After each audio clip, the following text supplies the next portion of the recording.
Welcome back to the Cottagegoth library. I am Lunacia, or Luna for short, and I am here today with a very special, at least to me, video. And it's an announcement video for the Queer Lit Readathon Round 16.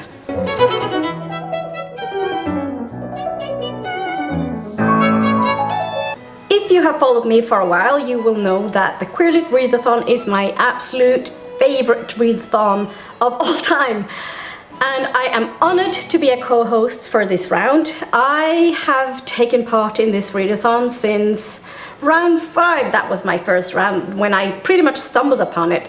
It's a while since then, so I don't remember exactly how I stumbled upon it, but I was really excited when I found it. And I have a playlist actually with all my Queer Lit Readathon videos. So if you want to take a look at that, that's fine. I am also linking to the original hosts, which is Kathy and Rogan. Even though Rogan has taken a step back, they are still doing the graphics, which are really good. And Kathy is still the main host for this readathon, and she is doing an excellent job, and I'm super grateful for what she does, and I am super grateful to be able to take part in this. I thought I would start with all the prompts for this readathon, and as per usual there's a bingo board, and as per usual there are 16 prompts. After I've gone through the prompts, I will answer some frequently asked questions. You will also find a link to Kathy's announcement video in the description box down below, as well as up here somewhere. The first prompt is pansexual main character. This is very much my prompt. If you don't know already, I identify as pansexual. If you want a loose definition of this identity, it means that you can be attracted to or fall in love with a person regardless of gender or gender identity. That's at least how I see it. For me, gender or gender identity has nothing to do with my attraction or whether I fall in love with them. It's all to do with intelligence and personality. So I do have a video with some recommendations for books with main characters who are pansexual, and I will link that up here somewhere, as well as in the description box, so you can have a look at that if you need some recommendations. That being said, it's an older video. I haven't had neither the time or spoons to make a new one. Next prompt is Southern Hemisphere, and the Southern Hemisphere is all the countries on the globe who are below the equator. This will be books who are written by or set in the Southern Hemisphere. The third prompt is rainbow flag cover. By that we mean a cover that has all the colors from the rainbow flag, or one of the colors, or, well, pretty much up to you. Up to the reader of the book. But be inspired by the rainbow flag and kind of keep that in mind. As per usual, the fourth prompt is choose your own prompt, but we would very much like to know in your TBR video, if you make a TBR video, what your own prompt is, because we'd love to know that. Fifth prompt is other language. By that we mean a book that is originally written in a language that is not your native language.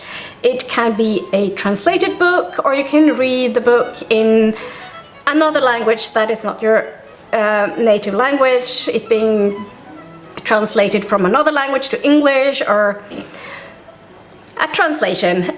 For example, if I take myself, my native language is Norwegian. So if I read a book originally written in English, that is another language. I can read a book originally written in Swedish because I know Swedish, so I can read a book originally written in Swedish, and that will be other language. I can read a book originally written in one of the Sami languages, and that to me would also be other language because it would have been in translation, because I don't know any other languages than English, Swedish, Danish and Norwegian. Those are the 4 languages I can read books in. 6th prompt is pretty self-explanatory. It's fantasy. So a fantasy book with LGBTQ plus characters, basically. It should be fairly easy.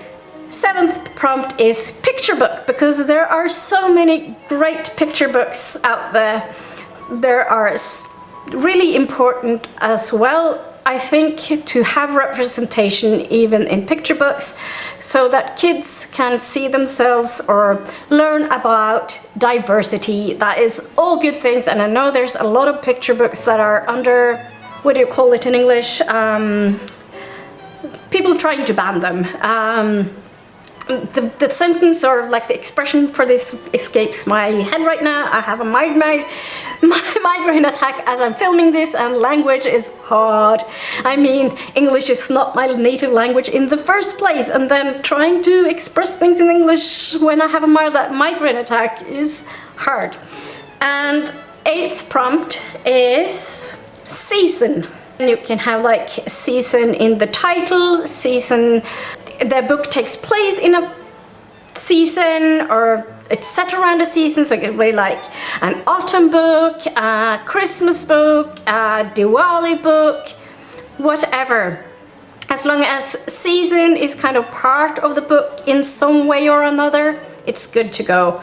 Even like a spring book, that's also an option. Editing Luna here. I was editing my video and I realized that I had forgotten a prompt.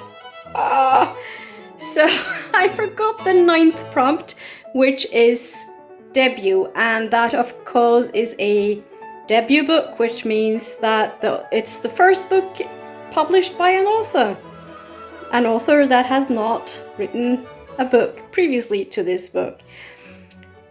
So it doesn't have to be a debut book this year. It can be a book that was the first book by the author, but it can also be an author who just released a book.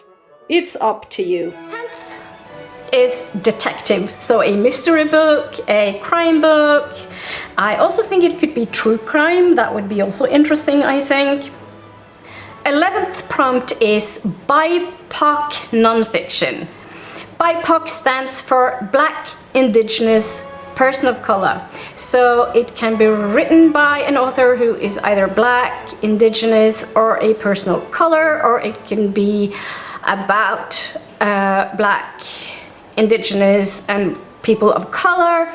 The next prompt is also pretty self-explanatory. It's historical fiction. So that means it's a novel or poetry or any sort of fiction that is set sometime in the past. So something that has been set in the past, like the Victorian era, the 1960s, 1980s, I think we can also say is historical fiction now. Even though for me it doesn't really feel like that far back. I guess it's history. I mean, I was a teen in the 1980s and things have changed since then for sure. But I'm rambling, and we are going to go on to the next prompt, which is TBR Oldie. By TBR Oldie, we are talking about books that has been sitting unread on your shelf, on your TBR shelf, physical or digital, or even in your mind, for 5 years or more. 14th prompt is middle grades. So this is also just very self-explanatory. It's a middle grade book with queer characters or queer theme. Next prompt is bookish. By bookish we mean a book that has a bookish element to the plot. It can be like library or like bookshop or a book, author, There's so many ways you can put something bookish into the plot. So this is something that I really like, as I'm a librarian. So I'm excited about this plot, to be honest with you.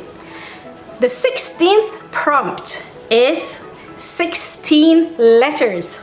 By this we mean that the book title has to have 16 letters or more. And this is to honor the 16th round of the Queer Lit Readathon. And these are all the prompts for the readathon. I know there are some questions that are very frequently asked by people who come across this readathon, and I thought I would answer some of those frequently asked questions. One of those questions is, can I read the same book for more than one square on the bingo board? And the answer to that is yes, feel free. I've done that loads of times.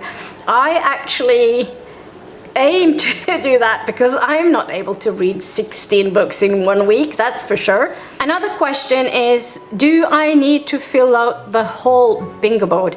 And the answer to that is, of course, no.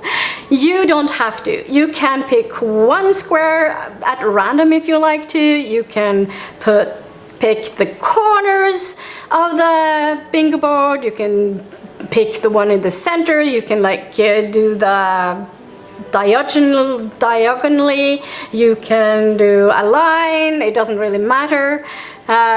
We want this to be flexible. It's good to have a flexible readathon. If you just read one book, that is just fine. Some people find it very hard to find books that match the challenges. I know that Kathy has quite a few videos with suggestions. I don't have lot of recommendation videos because I've only done the pansexual one, but I was hoping to do this at some point. I haven't. But I'm sure you can find links on Kathy's channel. I'll try to see if I can find some links around to see if I can put some in the description box to help. Another question is, are you on other platforms? And the answer to that is also yes. There's a Twitter account that is no longer updated. Personally, I'm not on Twitter. I haven't been on Twitter for years, years and years. There's also an Instagram account where there are pictures all year round, and that there are suggestions, some recommendations. So I highly recommend looking into that if you're on Instagram. Another important question is, when does the readathon start? And it starts at midnight on the 7th of December in your own time zone. And that means that for me it actually starts 9 hours ahead of Kathy, because time zone wise I'm 9 hours ahead. And it lasts until midnight on the 13th of December in your own time zone. So you have a week. Another question is, should I caption my videos? And the answer to this is yes, please. The original co-host, Rogan, is deaf, so they can't watch your videos without captions and catch what you're saying if you don't caption them. Also, is great to caption all videos that you make to make them more accessible. I know that I, from time to time, have struggled to do this because of migraine disease and having a busy schedule, but now that I make less videos, I actually try to caption them again to make them more accessible. And I actually can see that there are more people who watch the videos that I caption because they are more accessible. So highly recommend to caption if you have the possibility to do this. Kathy and I will post our TBR videos in 2 weeks, and I really do hope that you will be posting your TBR video up. And if you do, please tag us so that we can watch them. I would love to see what you're planning to read for the readathon. I'm sure Kathy also would love to see what you're planning on reading for the Queer Lit Readathon. So please tag us. That would be really cool. I would love to see what you're planning on reading. And I would also love to know if you've taken part in the Queer Lit Readathon previously. I am really, really excited about this readathon and can't wait until December. And with that, that's all I have for you today, and I hope to see you in my next video, whenever that will be. Bye!